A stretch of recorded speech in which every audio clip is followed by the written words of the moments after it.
Alladzina hum lizzakati fa'ilun. Mereka berusaha, perhatikan cara menerjemahkannya. Selama berkehidupan di bumi, mereka berusaha untuk berzakat. Jadi zakat itu visi, bukan ditempatkan sebatas kewajiban formal.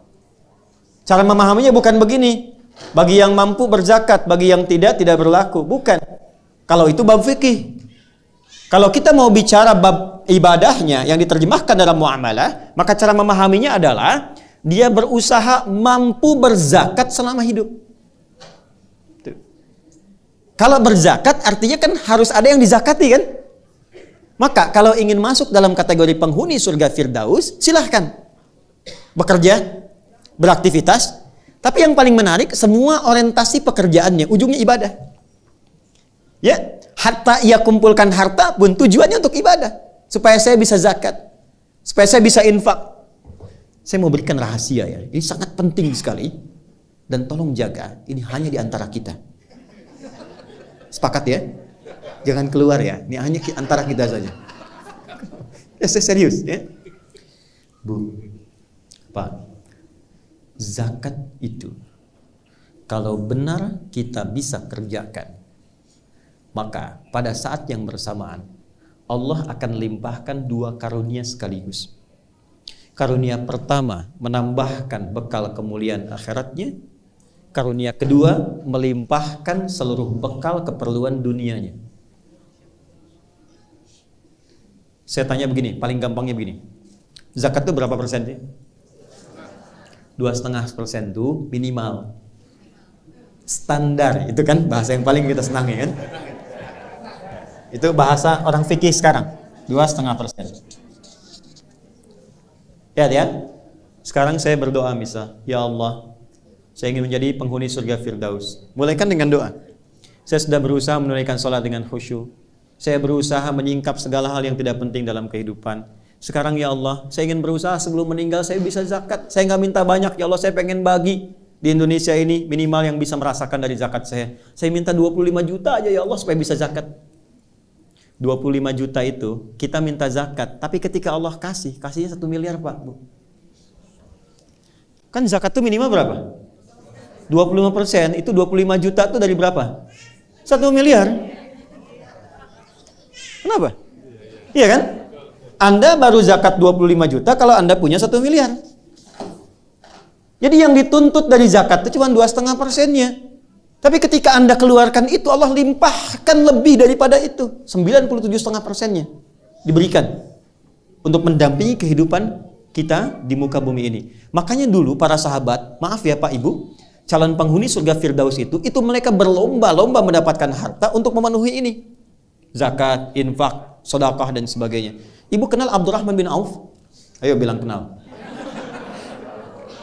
Itu kan orang paling kaya kan di Madinah? Ya kan? Paling kaya itu. Dan ada kisahnya.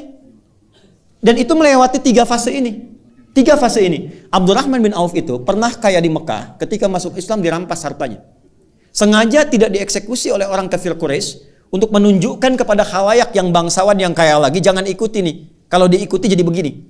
Dirampas hartanya, diberikan pilihan. Kalau engkau tinggal di Mekah, tidak hijrah ke Madinah, ke Yathrib, kami berikan semua hartamu lagi, kami angkat jadi orang hartawan yang paling tinggi statusnya, dan kami muliakan semuanya. Tapi kalau engkau memilih hijrah, kami rampas semua hartamu, silahkan pergi, jangan bawa apapun, kecuali pakaian yang melekat di badan. Sengaja nggak dieksekusi. Beliau memilih berangkat untuk hijrah. Yang jadi persoalan, itu istrinya, keluarganya. Mau ikut suami, bawa pakaian, silahkan pergi. Belum tentu selamat, 400 kilo. Tapi kalau engkau tinggal di sini, kami berikan semua harta suamimu, dan silahkan pilih pemuda paling tampan yang mau dinikahi, kami fasilitasi. Sebentar ya Pak ya. Kalau ibu dalam posisi istrinya Abdurrahman bin Auf,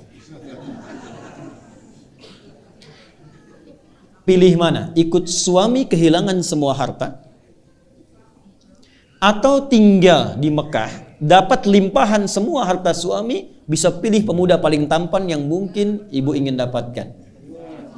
Anggap rekaman ini tidak akan disebarkan kepada suami masing-masing. Pertanyaan saya, ikut suami atau tinggal di Mekah? Sami. Oke. Boleh lah. Maaf. Ternyata istri beliau tidak ikut suaminya tinggal di Mekah pada saat itu. Ini tahapan penghuni surga Firdaus itu levelnya saling bertahap. Allah tidak akan mungkin memberikan kemampuan maksimal di sini kalau kita belum melewati yang ini dengan optimal. Maka apa yang terjadi? Beliau hijrah, dan sebelum hijrah itu sudah mendapatkan pendidikan sholat khusyuk dari Nabi. Inilah nanti yang bisa kita jadikan sebagai panduan bagaimana belajar sholat khusyuk. Dilatih oleh Nabi 3 hal. 1, gerakannya dari takbir sampai salam.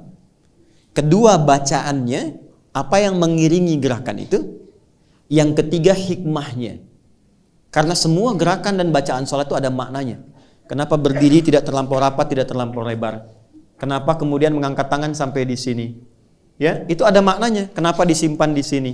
Kenapa rukunya lurus jajar? Itu semua ada artinya. Secara singkat diajarkan oleh Nabi, hijrahlah beliau kemudian ke Yathrib yang kelak jadi Al-Madinah Al-Munawwarah. Maka sampai sana kemuliaan masyarakat Madinah yang sampai sekarang diabadikan di Quran surah 59 ayat 9 sampai 10. Wa yu'thiruna ala anfusihim walau kana bihim khassasah. Karena itu disebut Ansar. Ansar itu menolong tanpa pamrih dan sesuai kebutuhan yang ditolong. Jadi kalau ada orang kehausan, yang datang menyambut yang bawa minuman. Orang lapar, yang datang menyambut yang bawa makanan. Abdurrahman bin Auf pernah kaya, jatuh fakir. Yang menyambutnya orang paling kaya di Madinah. Pilihannya 2. Perhatikan baik-baik. Akhil karim, bahasa kita, saudaraku yang mulia. Sami'tu annaka kunta ghaniyyan. Saya dengar Anda pernah kaya sebelum ke sini. Kalau ingin kaya lagi, ambil setengah harta saya. Dan saya dengar Anda ditinggalkan istri Anda di Mekah. Pilih perempuan paling cantik di Madinah. Sekalipun bagian dari keluarga saya akan fasilitasi pernikahannya. Gantian ya Bu ya. Gantian. Kalau Bapak di situasi itu, suruh milih. Ambil setengah harta saya, pilih perempuan paling cantik, sekalipun itu bagian dari keluargaku, aku fasilitasi pernikahannya. Anda terima atau tidak ditolak sama sekali? Saya paham Bu pilihannya, karena itu percuma saya tawarkan ditolak. Ya, enggak, orang paling kaya ini bicara demikian karena paham orang yang sudah terbiasa dengan keadaan tidak mudah menyesuaikannya. Beliau kira Abdurrahman bin Auf itu seperti itu. Kan di fisika juga begitu kan? Ya, gaya itu kan F1 sama dengan F2, gitu kan? Kalau naik hartanya banyak, naiknya kan turunnya beda. Kalau sedikit naik angkot turun tawadhu, sedekah, gitu kan? Ya, yang repot kan hukum Pascalnya. F berbanding lurus dengan P kan, tekanan. Gaya berbanding lurus dengan tekanan. Semakin banyak gaya, semakin tertekan. Itu problemnya. Nah, dia melihat Abdurrahman bin Auf ini barangkali sudah di level tinggi, gayanya tinggi. Jadi tekanan. Dia lupa bahwa beliau sudah diajarkan cara sholat yang benar. Itu cuma dipraktekkan, berdiri begini. Ini ada maknanya. Apa jawaban Abdurrahman bin Auf? Jazakallahu khaira arini ainal aswaq. Semoga Allah memuliakan dan memberikan Anda pahala. Cukup tunjukkan kepadaku di mana pusat bisnisnya. Berdiri. Kalau masih mampu menegakkan diri kita, jangan gantungkan kehidupan pada orang lain. Oke. Cuman 2 tahun. Dari penyalur kambing, 2 tahun hartanya bertambah. 3 tahun jadi orang paling kaya pada masa itu. Dari nomor 3, nomor 2 langsung jadi nomor 1. Levelnya dari sini dulu sampai ke sini. Dan Abdurrahman bin Auf setelah menjadi kaya, sepeninggal Nabi, heboh Madinah, pekerjaannya setiap bulan cuman menyantuni semua orang di Madinah. Yang sudah nggak bisa bekerja disantuni sepertiga orang Madinah. Yang belum punya pekerjaan sepertiga dimodali oleh beliau. Yang sudah ada diinfaki oleh beliau. Jadi sekampung Madinah, sekota pada saat itu mendapatkan bagian dari hartanya Abdurrahman bin Auf. Jadi cari kerjanya tuh untuk amal. Apakah berkurang hartanya? Tidak, malah makin kaya. Malah makin kaya. Ada riwayat yang memang perlu diverifikasi tapi diduga benar. Bahwa ketika heboh datang hartanya Abdurrahman bin Auf dengan banyaknya unta, banyak unta dalamnya ada mutiara, emas, macam-macam dan sebagainya. Kata Sayyidah Aisyah, aku mendengar hisabnya Abdurrahman bin Auf itu tidak mudah, saking banyaknya. Maka beliau katakan, semua yang ada sekarang, yang datang, aku sedekahkan untuk kepentingan umat Islam.